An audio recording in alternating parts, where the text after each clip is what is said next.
special edition of World News Tonight. Pope Francis here in New York City visits to Ground Zero, Central Park, and now an evening mass. Tens of thousands lining the streets, the Pope-mobile passing through the park, and the powerful moment at the 9/11 memorial. And we show you the unprecedented security, a city on lockdown. Also breaking, the sudden resignation today. House Speaker John Boehner, clearly emotional beside the Pope, and then today revealing he's done as Speaker. Was the Pope a factor? The man shot while in his wheelchair, 4 officers, 1 suspect. Police say he was reaching for his gun. Tonight, the family outraged. Trump fights back, lashing out at the candidate, gaining steam. But what did Trump say that had the crowd booing? I've been so nice. And trapped. The exclusive tonight, the gas pedal, the cruise control stuck. The driver who calls 911 before the crash. This is ABC World News Tonight with David Muir. Good evening, and we have a lot of news to get to tonight, beginning with history made here in New York City. Pope Francis tonight celebrating Mass at this hour for thousands at Madison Square Garden. The end of a very full day right here in New York. In fact, a short time ago, the Holy Father riding in his Pope-mobile, that Jeep Wrangler, open on the sides, waving as he moved through the famed Central Park. Earlier in the day, a powerful visit to Ground Zero, placing a white rose on the names of those lost in the Twin Towers. We want to take you back now to live pictures inside Madison Square Garden. 20,000 gathered there tonight to hear Pope Francis. And right there with them, ABC's Terry Moran, traveling with the Pope. At Ground Zero, as the waterfalls where the Twin Towers once stood silenced the din of the city, Pope Francis prayed, placed a white flower of remembrance on the plaques with all those names, and then entered that vast underground space for a prayer service. By the last column standing in front of that massive retaining wall, the Pope joined leaders of the many faiths of New York City, the many victims of 9/11, each in turn offering a prayer. Oh Allah, you are peace. And then Francis stepped forward slowly. Excuse myself for not speaking English. I cannot. He seemed weary, speaking of the family still grieving all those lost and of the unfathomable courage of those first responders. Hands reached out, lives were given, he said. And he asked all together, each in his or her own way, to pray for peace. Oremos en silencio. Out of the silence, the pain, the children lifted their voices. One final image, Francis and the Imam, a warm embrace. A very different scene in Harlem. It's the Pope! Our Lady Queen of Angels School, Francis having a blast, reinvigorated by these kids. In a classroom of 3rd and 4th graders, they sing, the Pope conducting. And a little boy and girl show him their project. Francis has trouble with the touchscreen, and then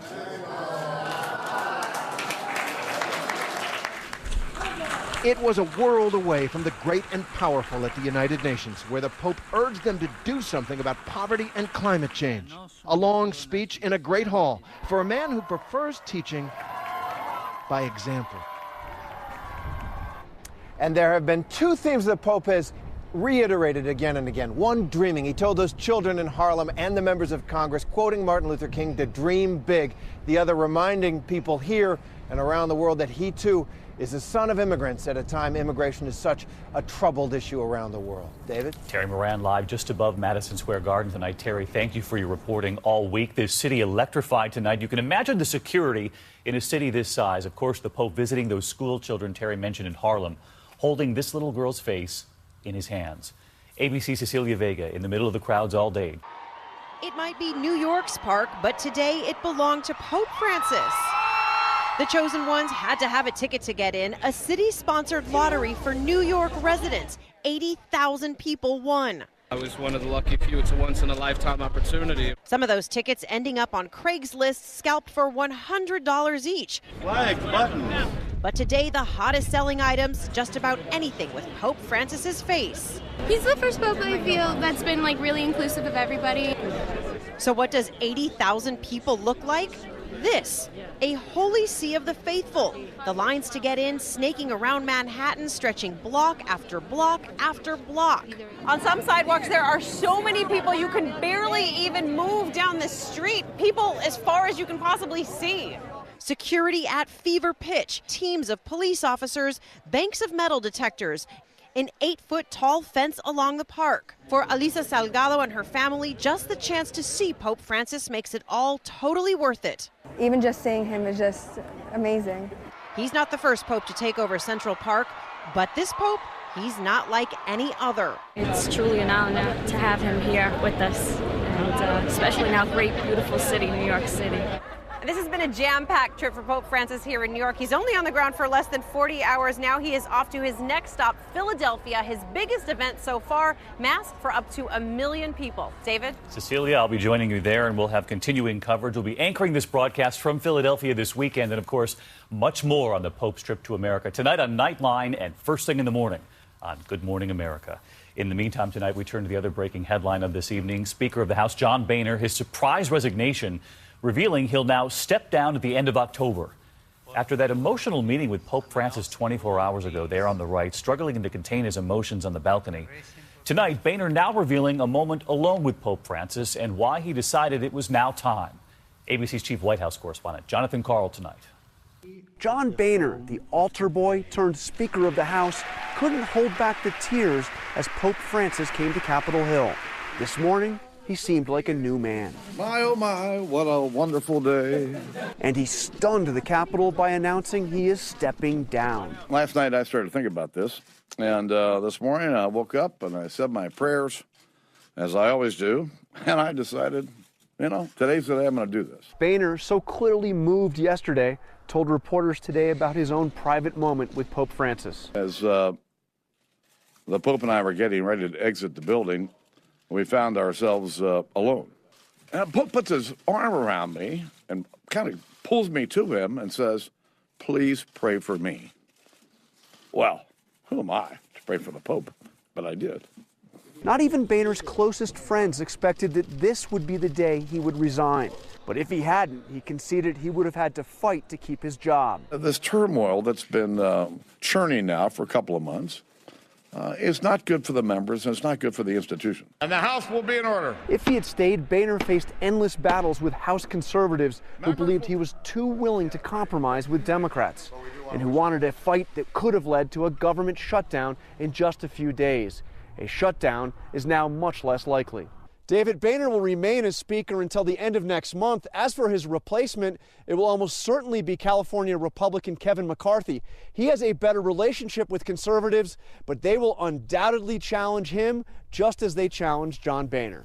David? John Karl with us tonight. John, thank you. And to the White House, President Obama hosting a state dinner tonight for the president of China. The two leaders today agreeing they will not launch or support cyber attacks against each other. President Obama saying, quote, "It has to stop." China also announcing a landmark climate change deal, a cap-and-trade system limiting pollution, forcing companies to pay for excessive carbon emissions. There was a new headline tonight about the terror attack in Benghazi. The State Department, which has repeatedly said all of Hillary Clinton's emails relating to Benghazi have already been turned over to a House committee, now revealing they have discovered more Benghazi emails between Clinton and retired General David Petraeus, described tonight as a, quote, small number. The State Department planning on turning those emails over as well. In the meantime, to the race for 2016 and Republican frontrunner Donald Trump, armed with the Bible, speaking to evangelical leaders, but getting an unexpected response at one point. Trump was booed after blasting Republican rival Marco Rubio, calling him a, quote, clown. Rubio has been gaining in the latest polls, and here's ABC's Tom Yamas on the campaign trail. Donald Trump walking into the Values Voter Summit, Bible in hand. Most importantly, I brought my Bible. Promising today to save Christmas. You go to stores now, you don't see the word Christmas. It says Happy Holidays. I want to see Merry Christmas. Remember the expression Merry Christmas? You don't see it anymore. You're going to see it if I get elected, I can tell you right now. But Trump then apparently committing a political sin. You have this clown, Marco Rubio. I've been so nice to him. I've been so nice. Showered with booze after slamming Senator Marco Rubio. Rubio rising in the polls and taking on Trump. He can't have a conversation about policy because, quite frankly, he doesn't know anything about policy. But Trump does know how to fight, and now he's all over Rubio. I think he's a baby. Trump's fire once squarely trained on Jeb Bush, but now Bush facing criticism over something he said about how to attract African-American voters. Our message is one of hope and aspiration. It isn't one of division and get in line and we'll take care of you with free stuff. Singer John Legend tweeting, "It's always the guys born on third base talking about black people lining up for free stuff." David, tonight I spoke with senior members of the Jeb Bush campaign who tell me Bush's comments are being taken out of context, that he was talking about empowering people because the Democrats' war on poverty has failed. David? Tom Yamas with us again tonight. Tom, thanks. Now to a new and troubling video, a deadly encounter with police, this time in Delaware. 4 officers rushing to the scene. 2 of them you can see here, their weapons drawn, pointing at a young man in a wheelchair. Moments later, a hail of gunfire, and here's ABC's Lindsay Davis. New accusations tonight of police using excessive deadly force caught on cell phone video. Give me your hands, give me your hands! Police make this demand more than a dozen times. Show me your hands! 4 Wilmington, Delaware officers with guns drawn Wednesday afternoon, responding to a call of a man with a self-inflicted gunshot wound. 28-year-old Jeremy McDowell was previously paralyzed from the waist down from a gunshot 10 years ago. On Wednesday, police say they thought he was reaching for a gun. Moments later, a barrage of bullets, killing him. McDowell's mother disputes police, who say a gun was recovered near her son's body. This is unjust. He had his hands on his lap when he opened and fired on him 5 more times. The 4 officers involved have all been put on paid administrative leave pending an investigation. In the last 5 months, there's been a sharp uptick in officer indictments. At least 14 police officers have been charged with committing murder, homicide, or manslaughter while on duty. Some say it's because so many of these incidents are videotaped. It is unclear whether the 911 call saying that he shot himself was accurate. The local NAACP is asking for an independent investigation here. Lindsay Davis with us here tonight. Lindsay, thank you. Now to the NHL tonight. The hockey star under investigation for alleged sexual assault. The Chicago Blackhawks' Patrick Kane, a woman claiming she was attacked in his home this summer. The case taking a surprising turn, the woman's attorney suddenly quitting now, raising concerns after the accuser's mother claimed to find a tampered evidence bag at her own front door. I'm uncomfortable with it. And because I do not believe the version of events is accurate, and it's my ethical obligation to withdraw. Authorities saying no evidence has been compromised. The hockey player, Patrick Kane, insisting he's done nothing wrong. Now to the extreme weather tonight. Powerful storms in the southeast. An EF2 tornado outside Charleston, South Carolina overnight. The downed trees right there. Flash flooding in Columbia, those streets underwater. And here's the map as we head into the weekend. Storms from the Carolinas north to Virginia, and our weather team telling us a chance of scattered showers for the millions expected to turn out to see the Pope in Philadelphia on Sunday. New questions tonight about safety on American roads after that deadly crash in Seattle. A duck boat slamming into a charter bus. 4 students were killed. Now those duck boats are under fire, many built during World War II, popular with tourists in cities across this country. This evening, some critics saying too old to be safe. Here's ABC's Ryan Owens. Stunning images and a staggering casualty count. 4 are dead, 50 others taken to the hospital. It was just mass destruction. Tonight, the NTSB has arrived in Seattle, looking into what caused this duck boat to hit a charter bus. The 4 international exchange students from North Seattle College were headed to orientation on the bus when they were killed. We overcorrected and just shot across all 3 lanes at full speed. Critics have long warned these amphibious assault vehicles designed to carry troops in World War II have no place winding their way through American cities. With drivers like this one in Seattle also acting as tour guides. Earlier this month, the duck boat company in San Francisco shut down after the city started requiring a separate tour guide so the driver could focus on the road. Here in Seattle in 2011, a surveillance camera catches a duck boat running over a motorcyclist, seriously injuring him. And just the year before that, a huge barge plows right over a duck boat in Philadelphia, killing 2 on board. The owners of the duck boat company here say they are cooperating, but the mayor says no more amphibious vehicles on the streets of this city until they figure out exactly what happened. David. Brian, thank you. And there is still much more ahead on World News Tonight this Friday. The exclusive tonight, the driver trapped in a speeding car on the freeway. The gas pedal, cruise control stuck, and the 911 call for help. My car's swerving all over the place. Man, I'm so scared. The incredible call just before the crash. Every driver's fear trapped behind the wheel. That story coming up. Also, the close call during takeoff. The plane damaged, flying too low during takeoff, clipping the runway lights. And we have spectacular new images coming in from Pluto. The best look yet at the planet's surface. And who would have guessed that surface would look like this? A lot more news ahead. We're going to turn next tonight to the driver trapped in a speeding car on a California freeway, the cruise control locked. ABC's Nick Watt teaming up with KABC tonight with the 911 call and what came next. My car's swerving all over the place. Man, I'm so scared. He's driving at over 70 miles per hour on a busy California freeway, and 29-year-old Trevor Robin is in deep trouble. My accelerator is stuck, and I have no idea what to do. My cruise control will not turn off.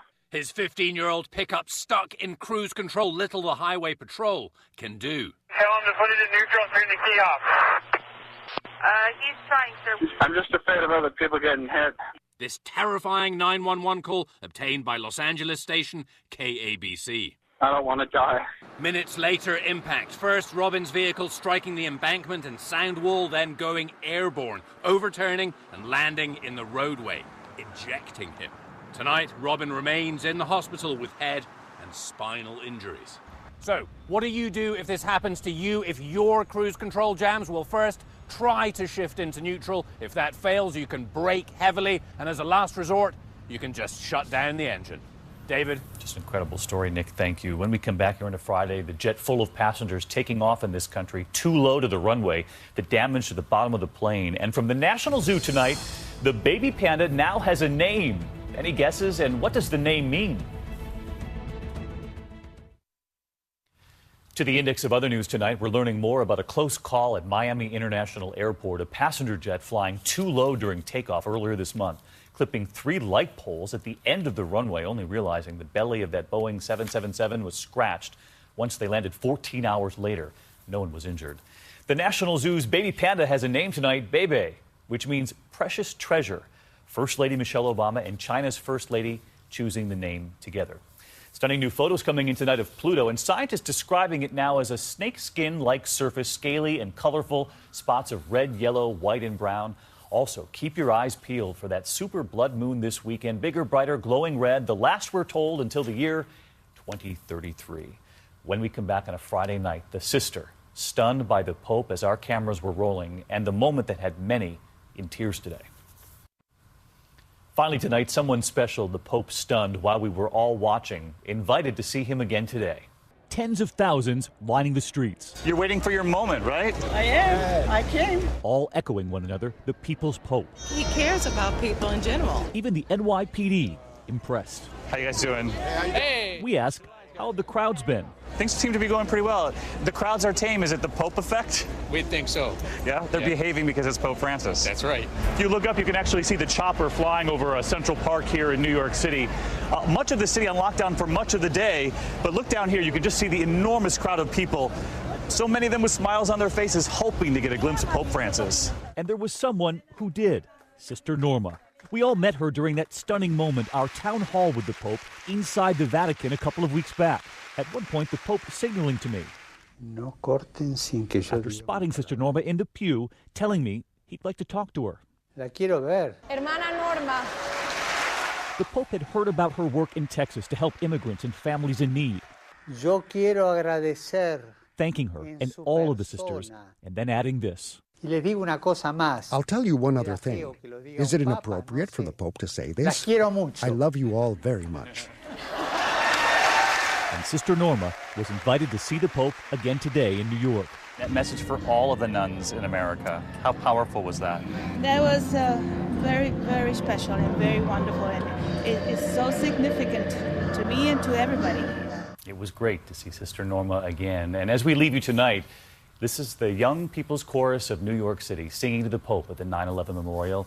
I hope to see you this weekend from Philadelphia. From all of us here, have a good evening. Good night.